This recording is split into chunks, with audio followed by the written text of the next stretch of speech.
ദർശന club ഒരുക്കുന്ന കനവിന്റെ മനോഹരമായ ഒരു എപ്പിസോഡിലേക്ക് ഞാൻ നിങ്ങളെ ക്ഷണിക്കുകയാണ്. ഇന്ന് നമ്മുടെ അതിഥിയായെത്തുന്നത് നാടുകാണി സാൻജോ ഭവനിൽ നിന്നുള്ള മേരി ചേച്ചിയാണ്.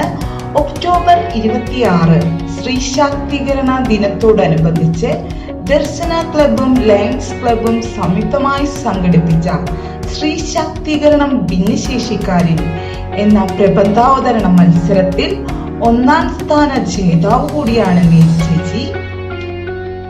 കാച്ചിക്കുറുക്കിയ വാക്കുകളുടെ അർത്ഥശുദ്ധിയാർന്ന അവതരണത്തിലൂടെ പ്രബന്ധത്തിൽ ഒന്നാം സ്ഥാനം കരസ്ഥമാക്കിക്കൊണ്ട് ഒരു ഭിന്നശേഷിക്കാരിയായ ഒരു സ്ത്രീ പോലും ഇരുട്ടിൽ കഴിയേണ്ടവളല്ല, എല്ലാവരും പ്രകാശത്തിലേക്ക് കടന്നു വരണം എന്ന് തന്റെ ജീവിതത്തിൽ നിന്നുകൊണ്ട്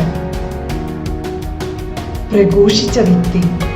ആ വ്യക്തിയുടെ മനോഹരമായ പ്രബന്ധാവതരണം നമ്മൾക്കിപ്പോൾ ശ്രവിക്കാം.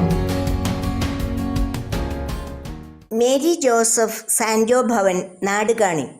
സ്ത്രീ ശാക്തീകരണം ഭിന്നശേഷിക്കാരിൽ. കേരളീയ നവോത്ഥാന ചരിത്രത്തിൽ ഒരു തീപ്പന്തം പോലെ ജ്വലിച്ചു നിന്ന സാമൂഹിക പരിഷ്കർത്താവായ VT ഭട്ടതിരിപ്പാടിൻ്റെ അടുക്കളയിൽ നിന്ന് അരങ്ങത്തേക്ക് നാടകം കാലത്തിൻ്റെ സ്ത്രീ ശാക്തീകരണം എന്ന സന്ദേശമുണർത്തിയ ശ്രദ്ധേയമായ ഒന്നായിരുന്നു. ഒരു നൂറ്റാണ്ട് മുൻപ് കേരളീയ സമൂഹത്തെ പിടിച്ചു കുലുക്കിയ ചരിത്ര നാടകം വർത്തമാനകാല സാമൂഹിക യാഥാർത്ഥ്യങ്ങളുമായി കൂടി ആലോചിക്കുമ്പോൾ സ്ത്രീ ശാക്തീകരണം ഭിന്നശേഷിക്കാരിൽ എന്ന ആശയം കൂടുതൽ പ്രസക്തമാവുകയാണ്.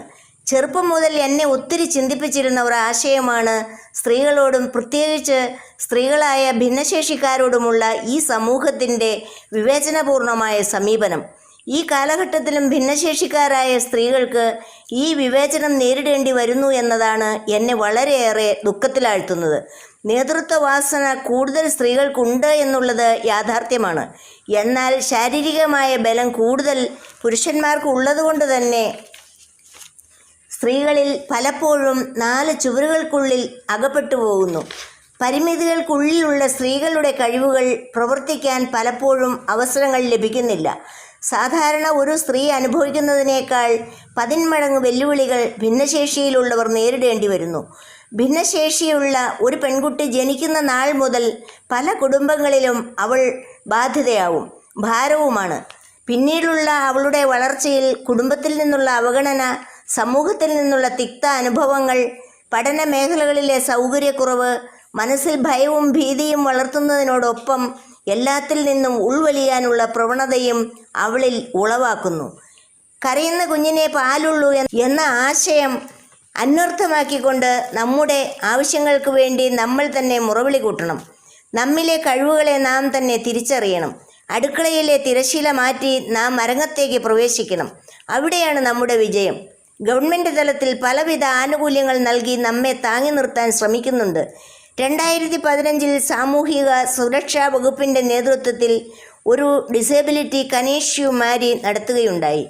അതിൽ 22 തരം ഭിന്നശേഷിക്കാരുടെ വിദ്യാഭ്യാസം, തൊഴിൽ, വരുമാനമാർഗം, ചിലവുകൾ, സാമൂഹിക സുരക്ഷ എന്നിവയെക്കുറിച്ചുള്ള വിവരങ്ങൾ ശേഖരിക്കുകയുണ്ടായി. എന്നാൽ പല നിയമങ്ങളും ഭിന്നശേഷിക്കാരിൽ എത്തുന്നില്ല എന്നുള്ള വസ്തുത നമ്മെ നിരാശരാക്കുന്നു. അവഗണനയും സുരക്ഷിതത്വ ബോധത്തെക്കുറിച്ചുള്ള ചിന്തയും മാതാപിതാക്കളെ ഭിന്നശേഷിക്കാരായ സ്വന്തം പെൺമക്കളെ സമൂഹത്തിനിടയിലേക്ക് പറഞ്ഞുവിടുവാൻ തടസ്സപ്പെടുത്തുന്നു. തുല്യത പ്രാപിക്കുവാൻ സാധിക്കാത്തതുകൊണ്ട് ആത്മവിശ്വാസം നഷ്ടപ്പെടുകയും തുടർന്ന് പല മേഖലകളിൽ നിന്നും മാറ്റി നിർത്തപ്പെടുന്ന അവസ്ഥകൾ നേരിടേണ്ടി വരികയാണ്. കഠിന അധ്വാനവും ആത്മവിശ്വാസവും കൊണ്ട് സ്വന്തം വൈകല്യങ്ങളെ തോൽപ്പിച്ച ഹെലൻ കെല്ലർ തുടങ്ങിയവരുടെ സാക്ഷ്യം ചരിത്രത്തിൻ്റെ താളുകളിൽ എഴുതപ്പെട്ടിരിക്കുന്നുണ്ടെങ്കിലും നമ്മുടെ കേരളത്തിലെ മുൻകാല ചരിത്രങ്ങൾ പരിശോധിച്ചാൽ വീടിനുള്ളിലെ ഇരുട്ടുമുറികളിൽ തളയ്ക്കപ്പെട്ട ഭിന്നശേഷിയുള്ള സ്ത്രീകളുടെ കണ്ണുനീരിൻ്റെ കഥകളാണ് നമുക്ക് കേൾക്കാൻ സാധിക്കുന്നത്. അവരുടെ കഴിവുകളെ തിരിച്ചറിയുവാനോ ഉൾക്കൊള്ളുവാനോ ആരും ശ്രമിച്ചിരുന്നില്ല. എവിടെയോ നഷ്ടപ്പെട്ടു പോയ അവരുടെ സ്വപ്നങ്ങൾക്കൊപ്പം അവരുടെ കഴിവുകളും മൺമറഞ്ഞു പോയിരുന്നു. ഇന്ന് ഈ കാലഘട്ടത്തിൽ മനുഷ്യ മനസാക്ഷി ഉണർന്നു. ലോകാരോഗ്യ സംഘടനകൾ ബോധപൂർവമായ പ്രവർത്തനത്തിലൂടെ ഭിന്നശേഷിയുള്ള സ്ത്രീകളുടെ കഴിവുകൾ കണ്ടെത്തി പ്രോത്സാഹിപ്പിക്കുന്നു. എന്നാൽ വിദേശ രാജ്യങ്ങളിലുള്ള അടിസ്ഥാന സൗകര്യങ്ങൾ പ്രധാനമായും വിദ്യാഭ്യാസം, സാമൂഹിക രാഷ്ട്രീയ മേഖലകളിൽ ഭിന്നശേഷിയുള്ള സ്ത്രീകൾക്ക് അനുകൂലമല്ല. ആരോഗ്യതലം എടുത്താൽ പലപ്പോഴും ഭിന്നശേഷി ഉണ്ടാകുന്നത് അജ്ഞാത കാരണങ്ങളാലാണ്. മാതാപിതാക്കളുടെ അറിവില്ലായ്മ, കുടുംബാംഗങ്ങളുടെ ശ്രദ്ധക്കുറവ്, ബോധവൽക്കരണമില്ലായ്മ തുടങ്ങിയവയാണ് ഭിന്നശേഷിക്കാരെ പുറകിലേക്ക് തള്ളിവിടുന്നത്. അതിനുപരി കുടുംബത്തിൻ്റെ ദാരിദ്ര്യം, ആരോഗ്യ മേഖലയിൽ എത്തിച്ചേരുവാനുള്ള തടസ്സം, സാമൂഹിക കാഴ്ചപ്പാടുകൾ, ജീവിത സാഹചര്യങ്ങൾ, കുടുംബത്തിൻ്റെ സാമ്പത്തിക ഘടന, വേർതിരിവുകൾ തുടങ്ങിയവയാണ്. ആയതിനാൽ തന്നെ തൻ്റെ സർഗാത്മീക കഴിവുകൾ തിരിച്ചറിയാതെ പോകുന്നു. ഇങ്ങനെയുള്ള കുടുംബങ്ങളിൽ ഭിന്നശേഷിയുള്ള സ്ത്രീകൾ ഒന്നിലധികം ഉള്ളത് തീർത്തും ബാധ്യത ആയി കാണുന്നു. ദൈനംദിന ജീവിതത്തിൽ വൈകല്യങ്ങളും പരിമിതികളും മൂലം മറ്റുള്ളവർക്കൊപ്പം ഓടിയെത്താനാകാത്ത അവസ്ഥകൾ അവരുടെ മനസ്സുകളിലും വൈകല്യങ്ങളിലും മുറിവുകളും സൃഷ്ടിക്കപ്പെടുന്നതിനും കാരണമാകുന്നു. ഈ കാലഘട്ടത്തിൽ ഇന്ദ്രിയ സംബന്ധമായ വൈകല്യങ്ങൾക്ക് സമൂഹത്തിലും കുടുംബത്തിലും വിദ്യാഭ്യാസ രംഗത്തും സാധ്യതകൾ തെളിയുന്നുണ്ടെങ്കിലും ശാരീരിക വൈകല്യങ്ങൾ ഉണ്ടെങ്കിൽ അവർ അടിസ്ഥാന സൗകര്യങ്ങളില്ലാതെ വീടുകളിൽ തന്നെ കഴിയുന്നു. നമ്മുടെ ആരോഗ്യതലമോ സമൂഹതലമോ നിയമങ്ങളോ ഇവരെ തിരിച്ചറിയുന്നില്ല. വിദ്യാഭ്യാസം ഉണ്ടെന്നിരുന്നാലും സ്ത്രീകളായതുകൊണ്ട് അടിസ്ഥാന സൗകര്യങ്ങൾ ഇല്ലാത്ത മേഖലകളിൽ നിന്നും നാം പിന്തള്ളപ്പെടുന്നു. ഭിന്നശേഷിക്കാരുടെ സമഗ്ര വികസനം ലക്ഷ്യമാക്കി വിവിധ മേഖലകളിൽ നമ്മുടെ കേരളം ശാസ്ത്രീയ പദ്ധതികൾ രൂപവൽക്കരിച്ചു തുടങ്ങി. ഓരോ വ്യക്തികളുടെ കഴിവുകൾ കണ്ടെത്തി അവർ ഭിന്നശേഷിയുള്ള സ്ത്രീകൾ ആണെങ്കിൽ കൂടിയും പ്രത്യേക കരുതൽ നൽകുന്ന നിയമങ്ങളും സമഗ്ര വികസനവും വിവിധ മേഖലകളിൽ എത്തുവാനുള്ള സൗകര്യങ്ങളും സംവരണങ്ങളും ഏർപ്പെടുത്തി തുടങ്ങി. എന്നാൽ ഈ അറിവുകൾ പലരിലേക്കും എത്താത്തതിനെ തുടർന്ന് ആർക്കും തന്നെ ആനുകൂല്യങ്ങൾ ലഭിക്കുന്നില്ല.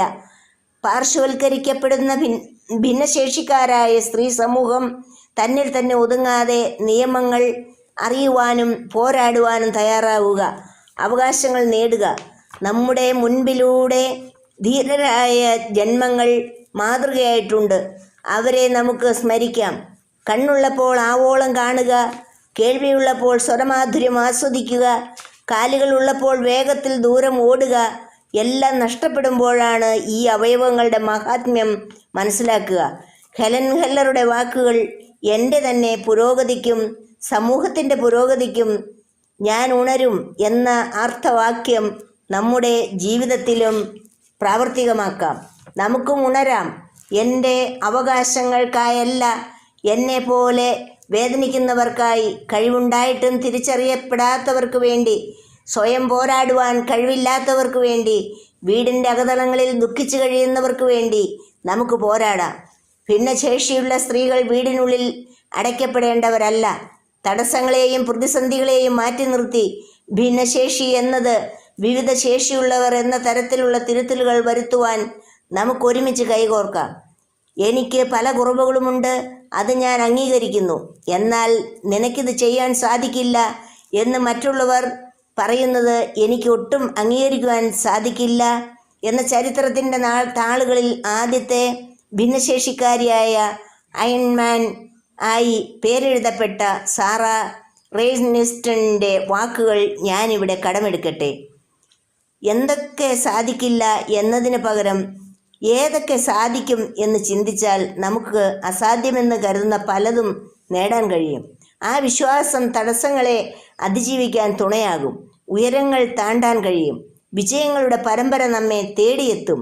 നമുക്കും കൈകോർക്കാം ഒരുമിച്ച്. നന്ദി, നമസ്കാരം. ഈ പ്രോഗ്രാം കാണുന്ന നിങ്ങളേവരും ലൈക്ക് ചെയ്തും ഷെയർ ചെയ്തും ഈ പ്രോഗ്രാമിനെ സപ്പോർട്ട് ചെയ്യുക. ഇതുവരെ നിങ്ങൾ ഈ ചാനൽ സബ്സ്ക്രൈബ് ചെയ്തിട്ടില്ല എങ്കിൽ മറക്കാതെ സബ്സ്ക്രൈബ് ചെയ്യുക. അതിനായി ബെൽ ബട്ടൺ അമർത്തുക.